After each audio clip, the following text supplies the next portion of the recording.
been a lot of comments out there going, do you guys even carry PSE anymore? Do you have PSE?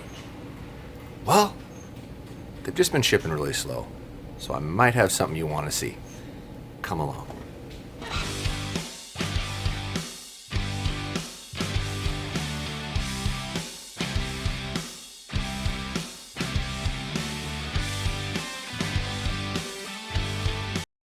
MFJJ here with PodiumArcher.com. Welcome back. The long-awaited arrival of a new 2022 PSE bow not called Levitate has finally occurred. This is a review of the PSE EVO FX 33S2. No, I didn't make all those letters up. There are literally that many letters in the name of this frickin' bow and numbers and all that jazz. So it'd be cool if they just give them different names instead of all these different jargon to try to keep this straight, but that's how they choose to do it. So the S2 is a more performance wheel for a shorter draw length. That's what it's designed for. This, however, is a 33-inch axle-to-axle bow with a 6 3/4 brace height that peaks at 30 inches. So this will probably be a rocket ship in this test, would be my guess, because this cam is going to peak at 30 on this config, and not very many bows do that. So if you want speed, this is probably going to be right up that alley. I do like the configuration of this bow. I like a 33-inch 6.5 or higher brace height bow personally. So this is probably going to perform in a manner that's going to be real appealing. But that being said, the measurements of this bow are 6 3/4 brace height. The speed is 340 to 332, somewhere in there. It's an 80 to 90% let off. It's a 26 to 30-inch half-inch increment adjustment pivoting module cam. It's available at 50, 60, 70, and yes, meatheads, 80 pounds for you 80-pound lovers. Granted, it's hard to get an arrow to tune correctly at that poundage, but hey, doesn't change what you're pushing in the weight room, right? So, without further ado, let's check some of these specs of this little beastie. All right, first of all, let's check that axle to axle at 33. Good Lord, sorry, having a rough day today. Yeah, an 1/8 past 33, so that's a pretty good measurement. Brace height of 6 3/4. And yeah, 6 3/4. That's an accurate number. Didn't even have to take the grip off to get that, so that's good. Let's see what our physical weight of this bow is. Let's do 4.8, 4.9. It's supposed to be. Oh, we don't have that number. Sorry. So it's probably 4.7 without the arrow rest on there. That's that integrate biscuit. Let's check the reflex, which I think is going to make people happy on this bow. The overall riser length dimension, 28 7/8. That's a pretty good number. And then go back to where that pivot attaches.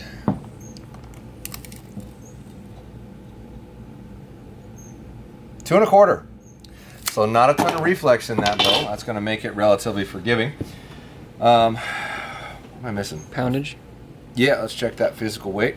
This is at the high let off right now, so we'll move it back to the lower for the other settings. So it should be a 90% let off right now. Let's see what this thing draws at. It actually draws better than I expected for that cam. 70.6, 6.2 holding weight. So yeah, it's at 90%, but we'll shoot it like that at first. Pop the Chrony out of the way here, and we'll get rolling.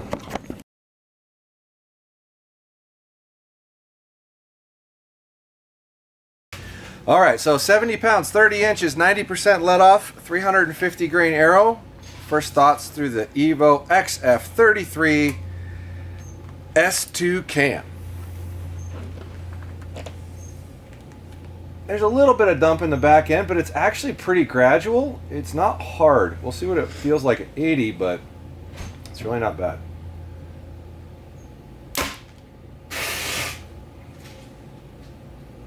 And the vibration just stopped.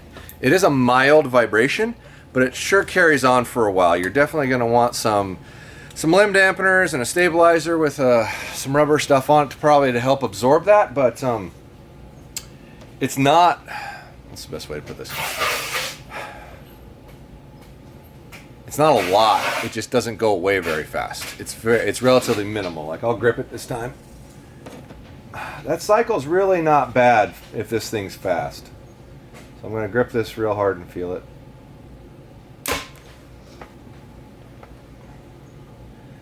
And it stops. So yeah, there's definitely some felt vibration in here that you don't feel in a couple of the other bows. Let's shoot one more here. The cycle really isn't bad. Like, it's not. It's pretty decent. Like, it feels gradual, and then the back, maybe 2 inches a cycle, just gently goes into the back end. I'm willing to bet that's going to change when I move it to 80% substantially, but it's not like a hard dump. Like, say the twin turbo, for example, it goes boom, and then it's really shallow when it wants to go back forward. That's pretty gradual. Like, I think you could let this bow down pretty easily without too much issue. So let's try it through the chronograph, and then I'll change it.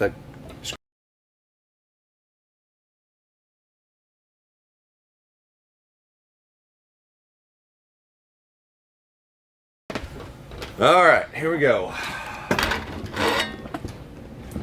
Let me know when you're good. Good. Oh, damn. I feel like I'm going to pass it out. Where did I put the release? Oh, it's on there. I'm scattered, dude. Okay, so 70 pounds, 30 inches, EVO XF33, S2, 90% let off, 350 grain arrow. Here we go.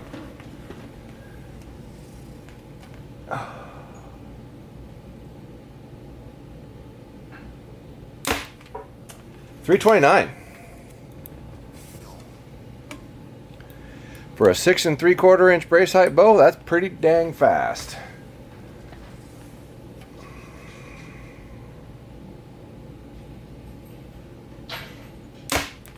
$327.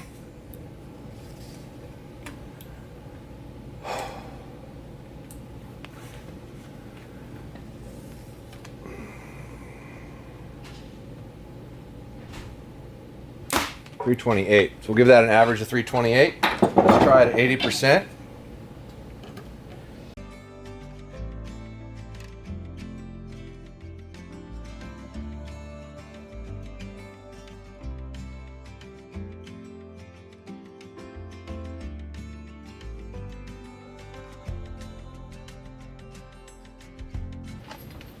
All right, this is now at 80% let off. This cam does pull pretty hard, but like I said, the gradual breakdown at 90, it's not bad in and out of it. So let's see how this feels.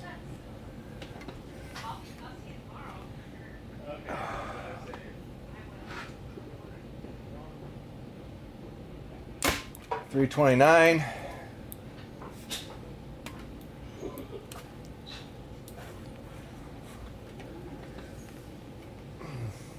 It's not terrible, but I feel like I got a lot of holding weight. $328, I would bet you I'm holding quite a bit more than 20% right now. That is a stiff drawn cam though, we'll give it that.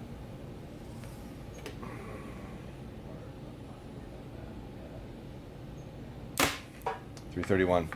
So, $329 average.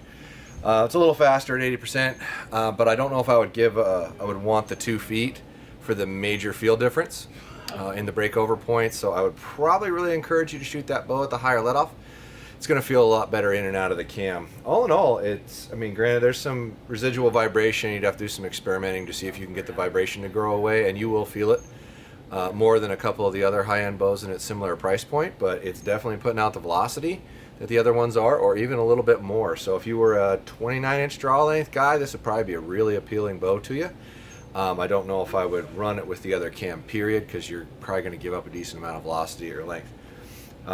It is a hard pulling cam, which the Levitate that I tested also felt like a relatively hard pulling cam in comparison, but the speed is a reflection of that. There are no corners that you can cut. There are no magic tricks to make a bow all of a sudden go faster without feeling harder to pull.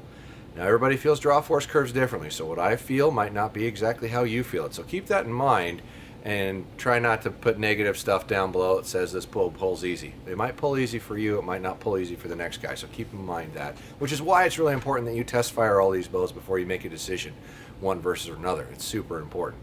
So, but my thoughts are that's a pretty nice bow other than the vibration that I think you could get rid of. So something to check out if your shop has them or has access to them or is going to get them at some point, because I know they're pretty behind. So head on over to podiumarcher.com for all your archery needs. $99 and up is free shipping. You know, if you like what we're doing and you want to support the channel, it's an easy way to do that for us. Hit the like, hit the subscribe, keep coming back. We are going to do a giveaway here pretty soon, and you must be subscribed to both places to participate in that. So more than anything, guys, appreciate the feedback. I do read the comments, so comment below so I know what's going on, good, bad, indifferent. I liked your feedback, so thanks for checking us out.